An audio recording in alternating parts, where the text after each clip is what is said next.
ভক্তদের একটাই প্রশ্ন, কবে শুটিংয়ে নামছে ঢালিউড সুপারস্টার শাকিব খান? শাকিব খানের শুটিংয়ে নামার কথা খুব দ্রুতই। আমেরিকা থেকে ফিরেছে, হয়তো ২-৩ দিন রেস্ট নিবে, এরপর আসবে নতুন সিনেমার ঘোষণা। এর আগেও শাকিব খান অনেক সিনেমার ঘোষণা দিয়ে রাখছে, তবে সিনেমাগুলোর শুটিং এখন পর্যন্ত শুরু হয়নি। যে সিনেমাগুলোর ঘোষণা দিয়েছিল সেই সিনেমাগুলোর একটিরও শুটিং শুরু হয়নি। উল্টো ২০১৮ সালের শেষের দিকে যে সিনেমাটির ঘোষণা উঠেছিল সেটি শেষ পর্যন্ত শুটিং কমপ্লিট করে মুক্তি দেওয়া হয়েছে এবং সিনেমাটি ওয়ার্ল্ড ওয়াইড ব্লকবাস্টার হয়েছে।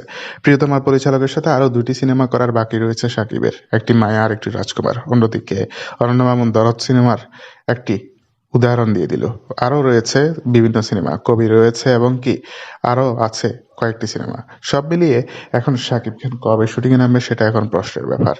এদিকে শাকিব খান বলেছে খুব দ্রুত নতুন সিনেমার শুটিংয়ে আমি নামতেছি। অন্যদিকে শাকিবেরও আরও ২টি সিনেমা মুক্তির অপেক্ষা রয়েছে, অন্তরাত্মা এবং কি আগুন। সব মিলিয়ে শাকিব কি ডিসিশন নেয় সেটা এখন বোঝা যাচ্ছে না। তো বন্ধুরা, ভিডিওটি নিয়ে আপনাদের মতামত জানিয়ে আমার ভিডিওর কমেন্ট বক্সে। ধন্যবাদ।